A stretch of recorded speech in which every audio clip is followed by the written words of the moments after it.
शांति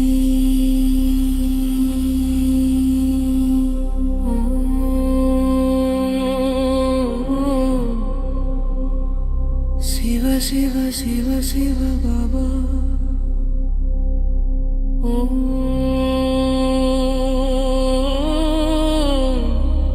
शिव शिव शिव शिव बाबा ओम शांति ओम शिव शिव शिव शिव बाबा शिव बाबा நினைவில் மூழ்கி தினந்தோறும் மார்க 2-3 மணி நேரம் நினைவில் லயித்து இதயம் நீருடல் மௌனத்தில் நிலைகள் தொலைபேசி விலக தூய அன்பு நிறைக தனிமை அருளாக அமைதி துணையாக வீட்டிலோ வெளியிலோ எங்கேயோ இருந்தாலும் இறைமைவே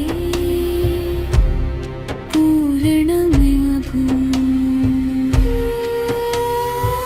பொறுமையேற்று உறுதி பூண்டு மௌன பயிற்சி உள்ளம் தெளிவு ஓம் சாந்தி ஓம் சிவ சிவ சிவ பாபா ஓம் சாந்தி ஓம் சிவ சிவ சிவ பாபா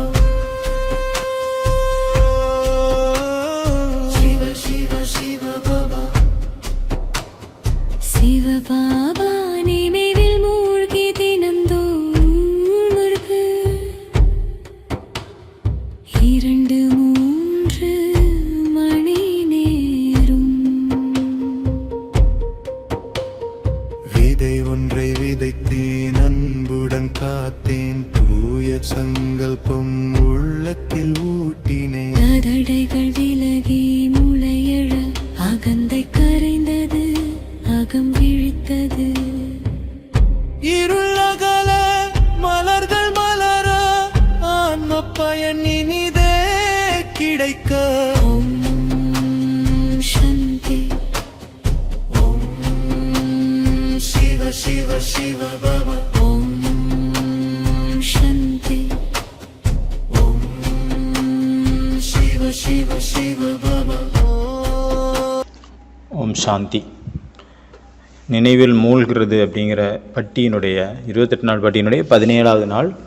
டேட் வந்து 15/11/1999. பாப் சமான் ஆகிறதுக்கான புருஷார்த்தம் ஆக்ஞாகாரி ஆவது, கட்டளைக்கு கீழ்ப்படிந்தவர் ஆவது. கட்டளைக்கு கீழ்ப்படிந்த நிலையில் இருக்கிறோம் அப்படின்னா நம்ம பாப் சமான் ஈஸியாக ஆயிடலாம். இதுதான் தலைப்பு. இதில் வந்து 2-3 விஷயங்கள் முக்கியமாக நம்ம எடுத்திருக்கோம். ஃபஸ்ட்டு விஷயம், நினைவு அப்படின்னா எல்லாத்தையுமே பாபாவுக்கு அர்ப்பணம் செய்வது. 2வது, நான் பரமாத்மாவனுடைய கட்டளைக்கு கீழ்ப்படிந்த குழந்தை, நினைவு என்றால். 3வது, நினைவு என்றால் அனைத்து கஜானாக்களையும் பயன்படுத்துவது. அதனால் இந்த 3 விஷயங்களை பற்றி வச்சு இந்த முரளியை நம்ம ரிவிஷன் பண்ணலாம். எந்த டைமில் வந்து பாபா இந்த முரளியை நடத்தினாரோ அப்போ குமாரர்களுடைய பட்டி போயிட்டு இருந்தது. அதனால் பாபா வந்து புனித அன்னப்பறவைகளுடைய சபையில் வந்து என்ட்ரானார். புனித அன்னப்பறவைனா ஹோலி ஹான்ஸ்னால் என்ன அர்த்தம்? வீணானது என்ற கற்களையோ அல்லது வேறு விஷயத்தையோ, நீ வீணான விஷயத்தையோ விட்டுவிட்டு ரத்தினங்களை தேர்ந்தெடுப்பது புனித அன்னப்பறவையினுடைய காரியம் அப்படின்னு பாபா சொல்கிறார் வார்த்தையில். ஏதாவது வீணான விஷயங்கள் வரக்கூடிய சான்ஸ் இருக்குது அப்படின்னா அந்த நேரத்தில் ஞானத்தினுடைய சிந்தனை பண்ணுங்கள். அப்போ அந்த ஞான சிந்தனையில் நம்ம பிஸியாக இருந்தோம் அப்படின்னா வீணான எண்ணங்கள் நம்ம பக்கம் வரவே செய்யாது, தலை வச்சு கூட படுக்காது. ஞானம் மற்றும் யோகத்தின் சகஜமான தாரணை நம்மளுடைய லைஃப்பில் இருக்கணும், சகஜமாக இருக்கணும். அதாவது இதுக்கு ஒரு சாதனை என்ன? பாபாவனுடைய கட்டளைக்கு கீழ்ப்படிந்தவராக இருப்பது, ஒபே. பாபா என்ன சொல்கிறாரோ அதன்படி நடந்துகிட்டே இருக்கணும். நமக்கு என்னெல்லாம் சொல்லப்படுதோ அந்த எல்லா விஷயத்தையும் பாபாவனுடைய கட்டளை அப்படின்னு புரிஞ்சுட்டு நம்ம நடக்கிறோம் அப்படின்னா நம்மளுடைய வாழ்க்கையில் அப்பொழுது ஞானம் யோகத்தின் தாரணை வந்து ஈஸியாக இருக்கும், சகஜமாக இருக்கும், கஷ்டமே தெரியாது. கஷ்டமாக எப்போ இருக்கும், எப்போ வந்து அந்த கட்டளைகளுக்கு அப்பால் போயிடுறோமோ அப்போ தான். இது இல்லாமல் பாபா வந்து அமிர்த வேளையிலேருந்து ராத்திரி வரைக்கும் சங்கல்பம், சமயம், சூழ்நிலை, இதெல்லாம் எந்தெந்த மாதிரி டைமுக்கு என்னென்ன மாதிரியான விஷயத்தை நம்ம அப்ளை பண்ணணும் அப்படின்னு பாபா என்னெல்லாம் ஸ்ரீமத் கொடுக்குறாரோ, அதை எவ்வளோ கொடுத்துருக்குறாரோ அது எவ்வளோ தூரம் அப்ளை பண்ணியிருக்காங்க, அதன்படி எவ்வளோ கட்டளைக்கு கீழ்ப்படிந்தவராக இருக்கிறாங்க, அது சமயப்படி பாபா என்னெல்லாம் ஸ்ரீமத் கொடுத்துருக்கிறாரோ அதனுடைய அனுசாரமாக நம்மளுடைய உடல், மனம், பொருள் எல்லாமே, செல்வம் எல்லாமே பாபாவுடையது அப்படின்னு புரிஞ்சுட்டு ஒவ்வொரு ஸ்டெப்பும் வைக்கிறது. ராத்திரியிலேருந்து அமிர்த வேளையிலேருந்து ராத்திரி வரைக்கும் பாபா என்னெல்லாம் கட்டளைகள் கொடுத்துறாரோ அதன்படி நடக்கிறது ஸ்ரீமத் படி. அப்புறம் என்னுடைய உடல், மனம், பொருள் எல்லாமே பாபாவுடையதுன்னு புரிஞ்சுக்கிறது. மனம், சொல், செயல், இந்த மூணுலேயே நம்ம எவ்வளோ தூரம் பாபாவனுடைய கட்டளைப்படி நடக்கிறோம். அதாவது காலையிலேருந்து ராத்திரி வரைக்கும் ஒவ்வொரு காரியம், எண்ணம், சொல், செயலும் ஸ்ரீமத் படி இருக்குது, பாபாவுடைய கட்டளைப்படி இருக்குதுன்னா என்ன ஆகும்? என்ன சொன்னீங்க? மாயா. கரெக்டு. ஆனால் பாபா என்ன சொன்னார்? மாயா வராதுன்னு பிரதர் சொல்கிறாரு. ஆனால் பாபா அதுக்கான என்ன வார்த்தை யூஸ் பண்ணார்? ஒவ்வொரு கஷ்டமும் ஈஸியாக அனுபவம் ஆகும். பாபா அப்படி சொன்னார், அந்த வார்த்தையை யூஸ் பண்ணார். கஷ்டமே இருக்காதுங்க, உழைக்க வேண்டிய அவசியமே இருக்காது, ஈஸியாக இருக்கும். கூடவே பாபாவுடைய ஹெல்ப் கிடைக்கும். பஞ்சாபில் வந்து ஒரு சிஸ்டர் வந்து சென்டர் இருந்தது, அங்கே சிஸ்டர் இருந்தாங்க. அங்கே வந்து தீவிரவாதிகள் அதிகமான நடமாட்டம் உள்ள இடம். அப்போ அந்த சென்டருக்கு வந்து ஒரு லெட்ரு வந்தது, அது தீவிரவாதிகள் சார்பாக, இந்த மணிக்கு இந்த இடத்துல இத்தனை லட்ச ரூபா பணத்தை எடுத்துகிட்டு வாங்க, இல்லை அப்படின்னா உங்களை கொன்றுவோம் அப்படின்னு ஒரு லெட்ரு வருது. அவங்களுக்கு வந்த லெட்ரு அவங்க பெரியவங்க சோன் இன்சார்ஜுக்கு அவங்க சொன்னாங்க. அப்போ அவங்க சொல்லிட்டாங்க நான் போவேன் அப்படின்னு. அப்போ அவன் பெரிய சிஸ்டர் சொல்கிறாங்க நீ போனால் ஒன்று கொண்டுருவாங்க. அப்போ சின்ன சிஸ்டர் சொல்கிறாங்க நான் போயே தீருவேன், நான் போகலை அப்படின்னா சென்டரை பாம்பு வச்சு வெடிக்க வச்சுருவேன்னு வேற சொல்லியிருக்காங்க. சென்டர் மேலே பாம்பு போட்டுருவாங்க. பாபாவை வந்து அவங்க ரொம்ப நினைவு பண்ணாங்க. பாபா ரூமில் போய் பாபா மூலமாக அவங்களுக்கு டச்சிங் கிடச்சிது. போ குழந்தை அப்படின்னு பாபா கிட்ட இருந்து அவங்களுக்கு ஒரு சிக்னல் வந்துச்சு. பாபா பச்சை கொடி காட்டிட்டாரு. அவங்க போனாங்க. அவங்க வந்து எந்த ஒரு இடத்த சொல்லியிருந்தாங்களோ அந்த இடத்துக்கு இவங்க போனாங்க. அவங்க அங்கே போய் நின்றுட்டே இருந்தாங்க. அவங்க போய் அங்கே நின்னாங்க. ஆனால் ரொம்ப நேரம் இவங்க தனியாக இருந்தாங்க, யாருமே இல்லை அந்த இடத்துல. ஆனால் அந்த தீவிரவாதிகள் தூரத்துலேருந்து இவங்கள பார்த்துட்டு இருந்தாங்க. அவங்க ரொம்ப நேரம் இருந்தாங்க, ஆனால் ரொம்ப நேரம் யாருமே வரல.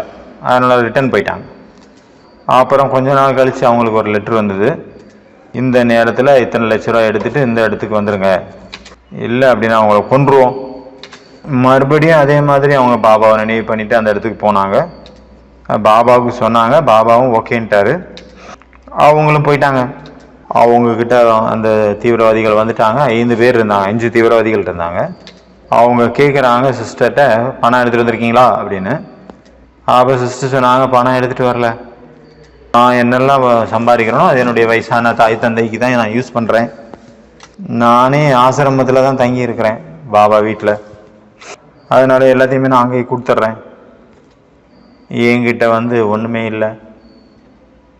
அவங்க சொன்னாங்க நீங்கள் இங்கே நில்லுங்க, உங்களை நாங்கள் கொல்ல போகிறோம் அப்படின்னு, துப்பாக்கியால் சுட்டு கொல்ல போகிறோம். ஆனால் அவங்க கேட்குறாங்களாம் உங்களுக்கு ஏதாவது கடைசி ஆசை இருக்கா அப்படின்னு. அவங்க சொன்னாங்களாம் ஆமாம் இருக்குது.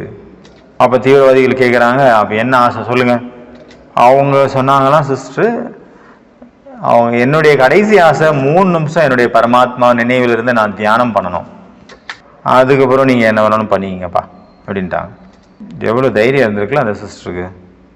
அவங்க நம்ம ஈஸியாக சொல்கிறோம், அந்த சுச்சுவேஷன் அவங்க ஃபேஸ் பண்ணால் அவங்களுக்கு தான் தெரியும் என்ன கஷ்டப்பட்டுருப்பாங்க, பாபாவுடைய அன்பில் எவ்வளோ மூழ்கி இருப்பாங்க. அவங்க 3 நிமிஷம் தியானம் பண்ணாங்க. அவங்க சொன்னாங்க பாபா வாங்க, உங்களுடைய உதவி எனக்கு ரொம்ப தேவை.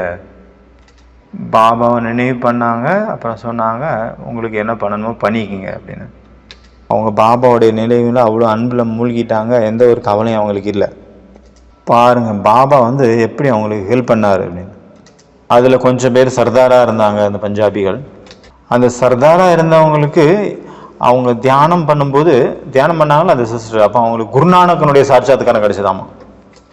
ஏன்னா அவங்க பஞ்சாபி இல்லையா, ஆனால் வேற சிலருக்கு ஒரு தேவியாக தெரிஞ்சாங்க.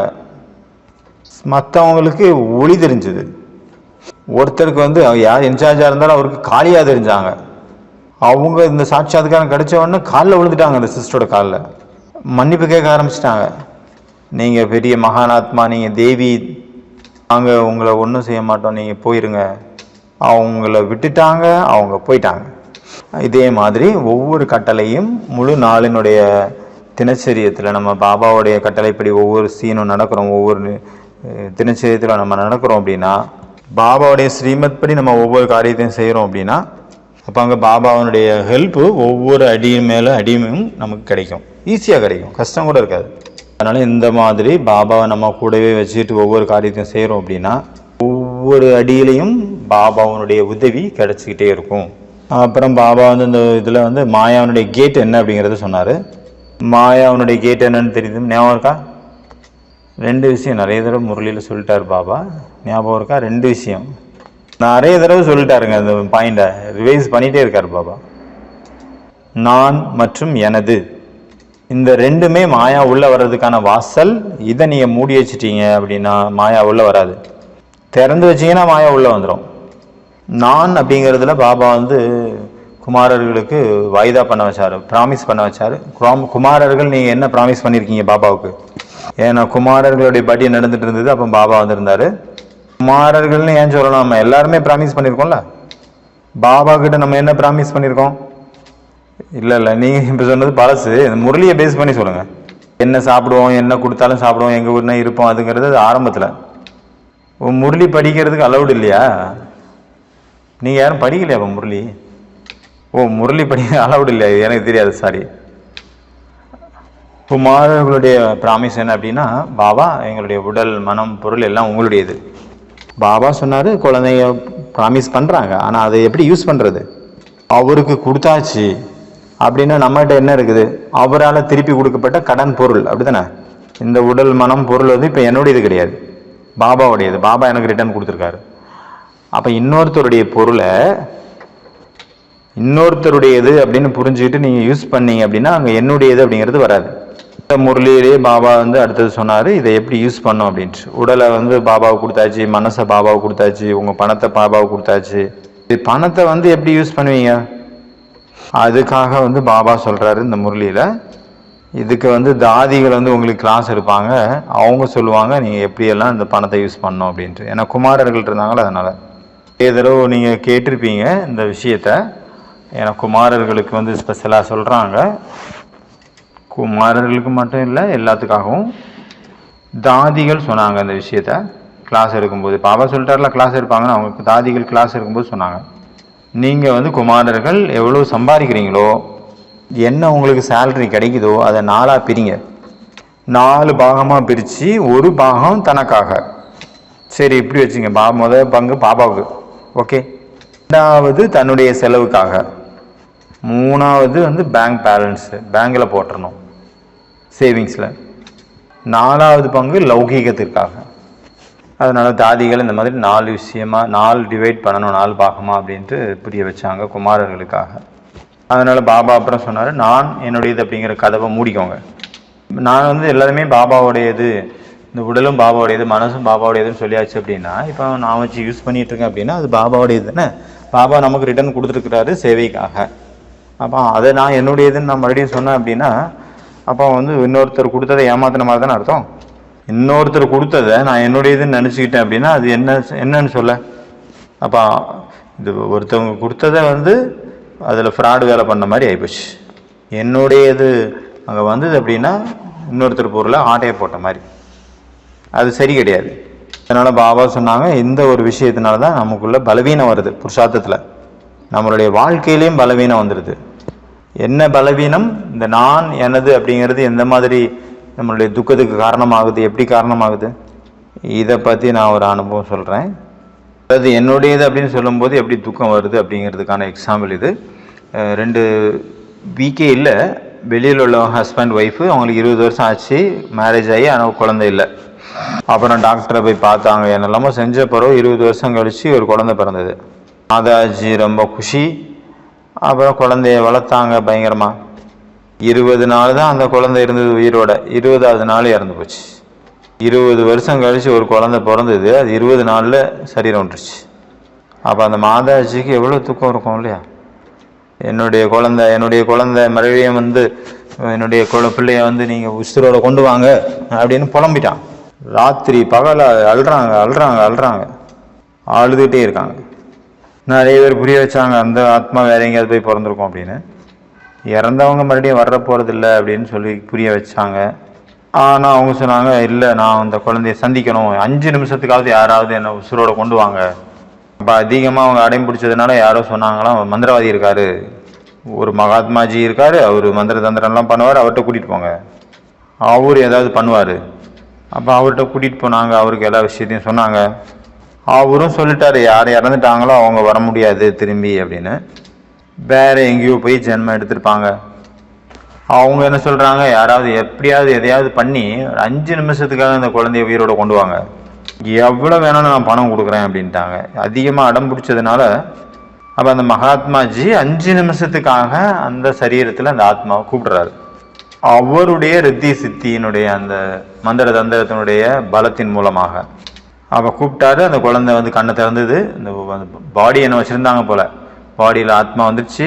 இப்போ அம்மா பார்க்குறாங்க, என் பையன் வந்துட்டான். அப்போ அவங்க அம்மா சொன்னாங்க, மகனே, அம்மானு கூட சொல்லலை, என்னை பிறந்து என்கிட்ட சொல்லாமலே நீ போயிட்டியே. 20 நாள் குழந்தை தான், ஆனால் பேசாது. 20 நாள் குழந்தை எங்கேயாவது பேசுமா? ஆனால் அந்த குழந்தை பேசுது. அந்த அம்மாவை வந்து திருப்திப்படுத்துறதுக்காக இந்த ஒரு ட்ராமாவை உருவாக்கியிருக்காங்க அப்படின்னு தான் சொல்லணும். இது எல்லாம் ஒரு நாடகம். அந்த குழந்தை சொல்லிச்சான், யாருக்கு அம்மா? உங்களுக்கும் எனக்கும் ஒரு சம்மந்தமும் கிடையாது.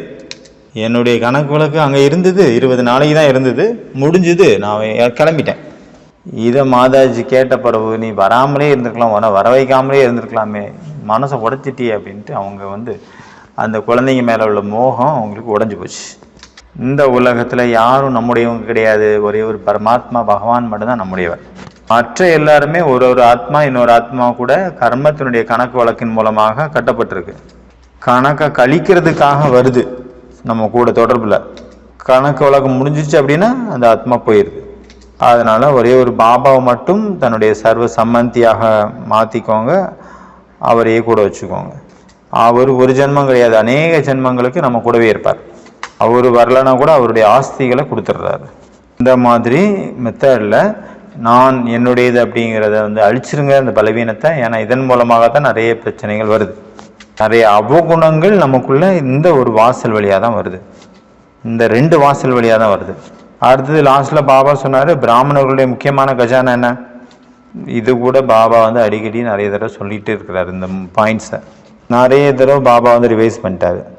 நேரம், எண்ணம், சுவாசம் நிறைய இருக்குது, ஆனால் இது முக்கியமானது. எத்தனை விதமாக இந்த கஜானாவை நம்ம வந்து யூஸ் பண்ணுறோமோ அந்த அளவுக்கு கஜானா நமக்கு அதிகமாகும். எந்த அளவுக்கு நமக்குள்ள ஸ்டாக் ஃபுல்லாக இருக்குமோ அந்த அளவுக்கு எந்த ஆத்மாவுக்கு என்ன வேணும் அப்படிங்கிறத நம்ம புரிஞ்சிட்டு அவங்களுக்கு அதை நம்ம கொடுக்க முடியும். நேற்று சொன்னார்லே, ஒடிசாவில் வந்து அந்த நேரத்தில் புயல் வந்துட்டு இருந்தது. எல்லாரும் யார் இறந்தாங்க, என்ன ஆச்சு, எத்தனை பேர் இறந்து போனாங்க, அந்த விஷயத்துல தான் பிஸியாக இருந்தாங்க. ஆனால் பாபா நமக்கு நினைவுபடுத்தினார், உங்களுடைய காரியம் என்ன அந்த நேரத்தில். இந்த மாதிரியான நேரத்தில் நீங்கள் என்ன பண்ணணும்? நிறைய நஷ்டமாகி போச்சு, நிறைய பேர் இறந்து போயிட்டாங்க. அப்போ அந்த நேரத்தில் என்ன பண்ணணும்? நம்ம சுகம் சாந்தியினுடைய சகாஸ் கொடுக்கணும். அந்த ஆத்மாக்களை நிறைக்கிறது நம்மளுடைய கர்த்தவியம், காரியம், நம்மளுடைய டியூட்டி. அப்புறம் பாபா வந்து முரளியில் சொன்னாங்க, குமாரர்கள்லாம் நீங்கள் வீட்டுக்கு போன பிறகு தாதிக்கு வந்து லெட்டர் எழுதணும். இப்போ நம்ம நீளமாக எழுதக்கூடாது, 2 வார்த்தை மட்டும் எழுதுங்க. ஐ ஆம் ஓகே அப்படிங்கிறது மட்டும் எழுதுங்க. சண்டே முரளியில் கூட சொன்னார்ல, ஓகே போடணும், ஓகே எழுதுங்க, இல்லைன்னா அதுக்கு மேலே கோடு போட்டுருங்க, நான் புரிஞ்சுப்பேன். இந்த முரளி வந்து அதுக்கு முன்னாடி உள்ளதுனால பாபா இதில் சொல்கிறார், ஐ ஆம் ஓகே, இன்னொரு வார்த்தையும் எழுதுங்க அதில், வெரி குட். நம்ம வந்து பாபாவனுடைய கட்டளைகளை பகல் அமிர்த வேலையிலேருந்து ராத்திரி தூங்குறது வரைக்கும் நம்ம அதன்படி நடக்கிறோம் அப்படின்னா, நான் பாபாவனுடைய கட்டளைக்கு கீழ்ப்படிந்த குழந்தை, இதை புரிஞ்சுக்கிட்டு நம்ம நடக்கிறோம் அப்படின்னா, அப்போ நம்மளுடைய முயற்சியில் வந்து எல்லாமே ஈஸியாக இருக்கும், சகஜமாக இருக்கும். ஓம் சாந்தி. ஓம் சாந்தி. 15/11/99 முரளி இல்லையா? அதனால் இது வந்து கார்கில் ஃபைட்டினுடைய நேரம். அப்புறம் அந்த சைக்ளோனுடைய அந்த புயல் சூறாவளியினுடைய நேரம். அதனால் இப்போ புயல் முடிஞ்சு அதற்கான மீட்பு பணிகள் நடந்துகிட்டு இருந்தது. ஏன்னா நிறைய நஷ்டம் ஏற்படுது அந்த டைமில். அந்த நேரத்தில் நடந்த முரளி நிறைய குமாரர்கள் வந்திருந்தாங்க அந்த டைமில் சாந்தி வனத்தில் கீழே. அதனால் டெய்லி அரை மணி நேரம் நீங்கள் ஏதாவது ஒன்று விஷயத்தை படிக்கணும். படித்து ரெக்கார்ட் பண்ணி அதில் செக் பண்ணுங்கள், அதில் எனர்ஜி எவ்வளோ இருந்தது. ஒருவேளை நீங்கள் படிக்கும்போது அதில் புரட்சிகரமான வார்த்தை இருக்குன்னா அதில் என்ன வேணும்? அதில் ஒரு ஃபோர்ஸ் வேணும், ஒரு ஃபயர் வேணும். அந்த விஷயத்தை படிக்கும்போது ஊக்கம் உற்சாகம் வேணும். அதில் நீங்கள் படிச்சுட்டு இருக்கிறது புரட்சிகரமான வார்த்தை, ஆனால் கமெண்ட்ரி மாதிரி நான் படிச்சுட்டு இருந்தால் என்ன ஆகும்? புரட்சியாளர்களே அப்படின்னு சொன்னால் நல்லாவா இருக்கு? விழித்தெழுங்கள் இப்படி படிச்சிங்கன்னா எப்படி இருக்கும்? இதுக்கு பேர் தான் சப்டெக்ஸ்ட்னு அர்த்தம். சிலது இருக்கும் பார்த்தீங்கன்னா ஸ்பிரிச்சுவல் தான், ஆனால் அந்த ஸ்பிரிச்சுவல் கூட அதனுடைய சப்டெக்ஸ்ட் என்னன்னு புரிஞ்சுக்கணும். சப்டெக்ஸ்ட்னா என்னன்னு பார்த்தோம்ல, சப்டெக்ஸ்ட் அப்படின்னா இப்போ கமெண்ட்ரிக்கு ஒரே வார்த்தை தான் நமக்கு எழுதி கொடுத்துட்டாங்க. அதை கமெண்ட்ரினா எப்படி படிக்கணும், அது ஒரு ஸ்பீச் அப்படின்னா எப்படி படிக்கணும், புரட்சிகரமான வார்த்தைனா எப்படி படிக்கணும், அது குழந்தைங்களுக்கு ஒரு ஸ்டோரியாக சொல்லணும் அப்படின்னா அதுக்கு அதை எப்படி படிக்கணும், வித்தியாசம் இருக்குல்ல. அதுக்கு பேர் தான் சப்டெக்ஸ்ட். இதை புரிஞ்சுக்கணும்.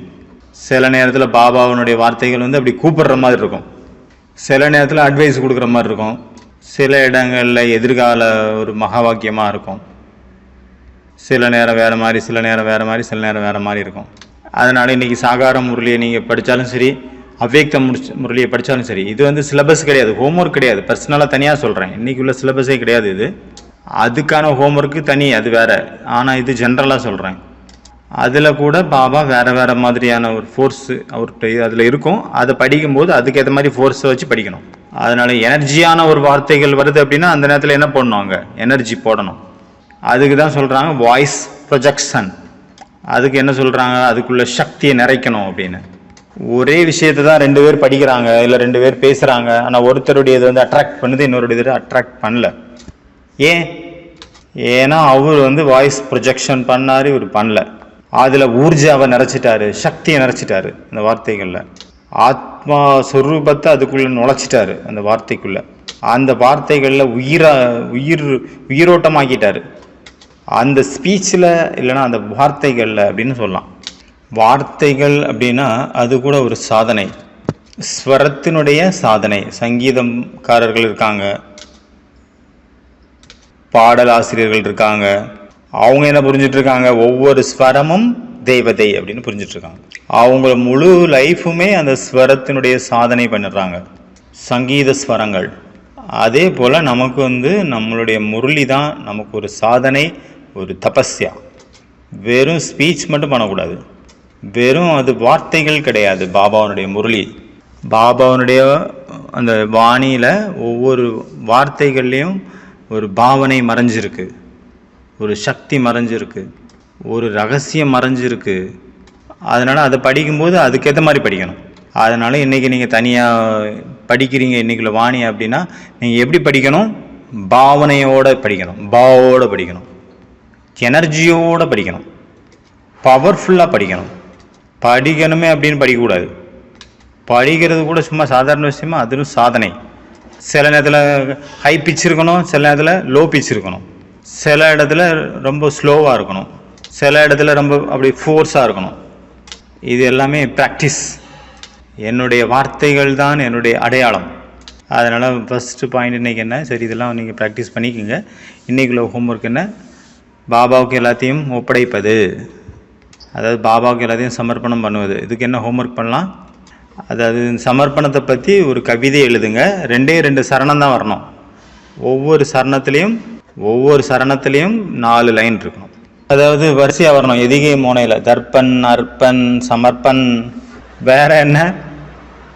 20 வார்த்தை சொல்லுங்கள். ஆகர்ஷன், விகர்ஷன், தர்ஷன், பரதர்ஷன், சுயதர்ஷன், வர்ணன், விஸ்மரன். அதனால் ஒரு கவிதை எழுதணும், 8 லைன். ஒரு இது 2 சரணம் மாதிரி. ஒரு இது 4 லைன் ஒரு செக்ஷன், இன்னொரு 4 லைன் இன்னொரு செக்ஷன். இதில் எதுகை மோனையில் எழுதணும். ஓகே, இது ஹோம்ஒர்க் 1. அடுத்து ஹோம்ஒர்க் 2 யோகா அப்படின்னா என்ன? நான் பரமாத்மாவுடைய கட்டளைக்கு கீழ்ப்படிந்த ஆத்மா. அப்போ நம்ம இன்றைக்கி இயற்கை பக்கமாக நம்ம போகலாம் ஒரு வாக்கிங்காக. இயற்கை வந்து அந்த கட்டளைகளை எப்படி ஃபாலோ பண்ணுது அப்படிங்கிறத பார்க்கலாம்.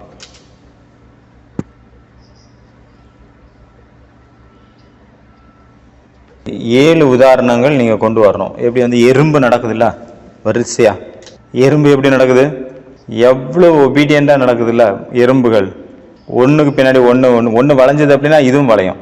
அப்படி அந்த மாதிரி ப்ராப்பராக ஒபீடியன்ட்.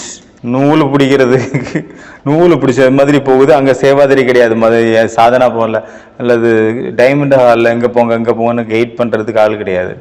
அதுவாகவே போகுது. இங்கே போங்க, அங்கே போங்க, அங்கே போகாதுங்க, இங்கே போகாதுங்க அப்படின்னு சொல்கிறதுக்கு அங்கே ஆள் கிடையாது. எல்லாம் ஆட்டோமேட்டிக்காக. அங்கேயே மதாஸ் இருப்பாங்க அந்த குரூப்லேயும், எறும்புகள் கூட்டத்துலேயும். அதுவும் கண்ட இடத்துக்கெல்லாம் போகாது, லைனில் தான் போகும். எறும்பு மாதாக்கள் எவ்வளோ ஒழுங்காக போகுது. நம்ம மாதாஸ் தான் அங்கங்கே போயிடுறாங்க. குழந்தைங்க கூட அங்கங்கே தவறி போயிடுவாங்கல்ல, அதனால லைனாக போகிறாங்கல்ல. அங்கே கூட மிட்டாய் கடை இருக்கும், ஏதாவது பொருட்கள் பழக்கடை இருக்கும். ஆனாலும் எங்கேயும் போகிறதில்ல, அவங்க வழி தவறி சேராக போகுது. அப்போ ஒரு எக்ஸாம்பிள் பார்த்தோம். நம்ம எறும்புகள் கூட்டம் இயற்கையினுடைய சட்டத்தை அதை நல்லா ஃபாலோ பண்ணுது, கட்டளைக்கு கீழ்ப்படியுது. எப்படி அந்த வாத்து வந்து வரிசையாக போகுதில்ல, பார்த்துருக்கீங்களா அந்த நதியில். அதுக்கப்புறம் சூரியன் கூட ஒரு எக்ஸாம்பிள் இருக்குல்ல. இந்த மாதிரி எக்ஸாம்பிளுக்கு சொன்னோம். இதே மாதிரி 7 விஷயங்களை நீங்கள் எழுதணும். 7 விதமான இயற்கையினுடைய உதாரணங்கள். இது இன்டர்நெட்லலாம் தேடக்கூடாது, நீங்களே போய் அங்கே பார்க்கணும். நீங்களே தேடி கண்டுபிடிங்க இயற்கையில் போயிட்டு. ஏன்னா இன்டர்நெட்டில் பார்த்தீங்கன்னா எல்லாமே உங்களுக்கு அவைலபிளாக இருக்குது, டக்குன்னு எழுதிட்டு போயிடலாம். ஒரு முயற்சி அங்கே நடக்காது. 3வது பாயிண்ட் என்ன, யோகம் என்றால் எல்லா கஜானாக்களையும் சஃபலமாக்குவது, பயன்படுத்துறது.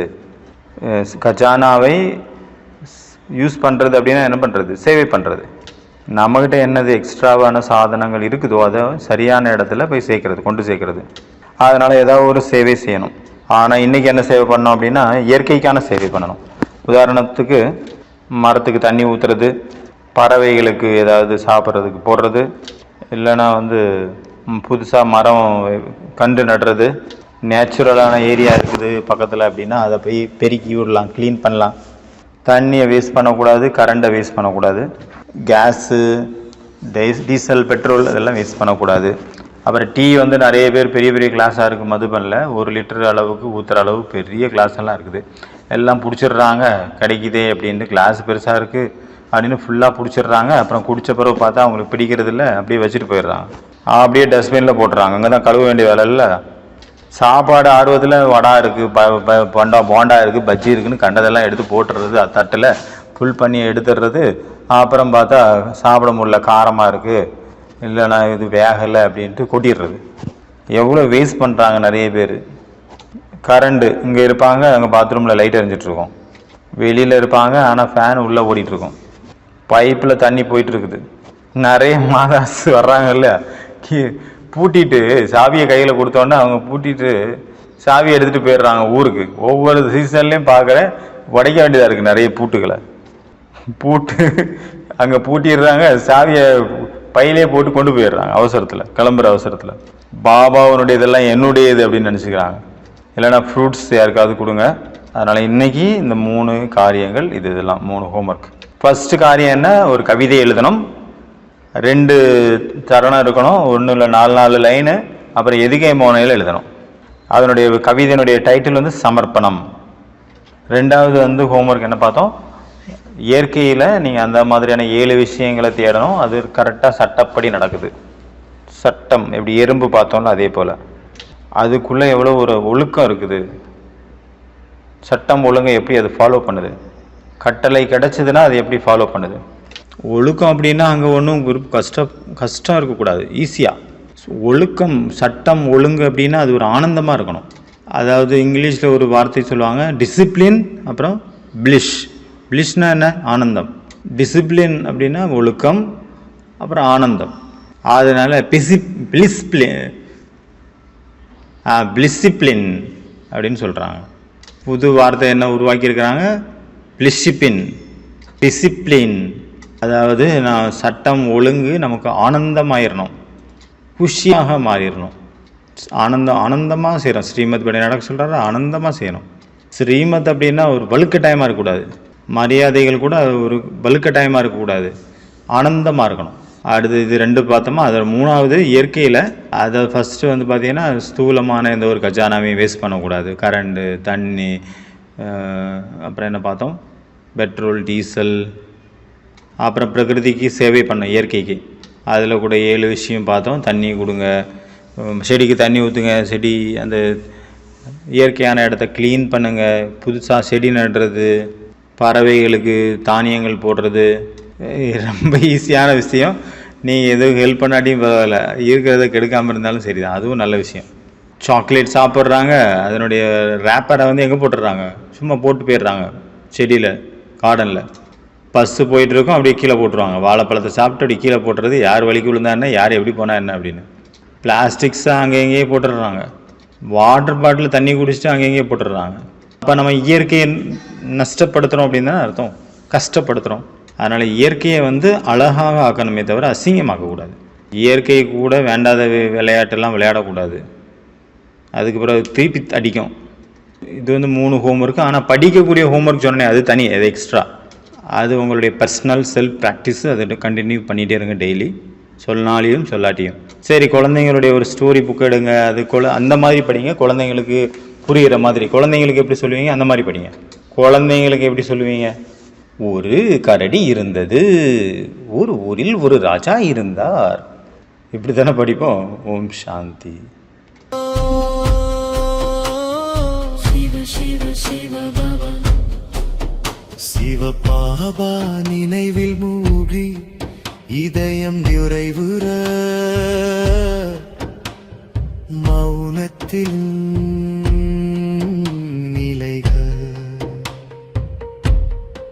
பூட்டு திறந்தது, வானம் திறந்தது, ஆன்மாவுக்கு விடுதலை மலர்ந்தது. உயர பறக்க ஆகாயம் அழைக்க புது பாதை புனித பயணம். சிவன் தீபம் ஆன்மா பரவானம், காலம் நின்று நினைவு ஆழ்ந்தது. அகம் எரிய சரணாகதி நிறை ஒன்றாகி ஒளியில் கலந்திட. சாந்தி. ஓம் சிவ சிவ சிவ பாபா. ஓம் சாந்தி. ஓம் சிவ சிவ சிவ பாபா. சிவ சிவ சிவ பாபா. சிவ பாபா நினைவில் மூழ்கி இதயம் நிறைவுற மௌனத்தில் நிறைவு. இன்றே செய்க, இப்போதே செய்க, இங்கே ஆரம்பிக்க. தடையின்றி சோர்வின்றி தளர்வின்றி நிலைத்திட உறுதியே சகத்தி, உறுதியே பாதை, உறுதியே முன்னேற்றம். உறுதியே விடுதலன். ஓம் சாந்தி. ஓம் சிவ சிவ சிவ பாபா. ஓம் சாந்தி. ஓம் சிவ சிவ சிவ பாபா. ஓம் சிவ சிவ சிவ பாபா. நினைவில் உயிர்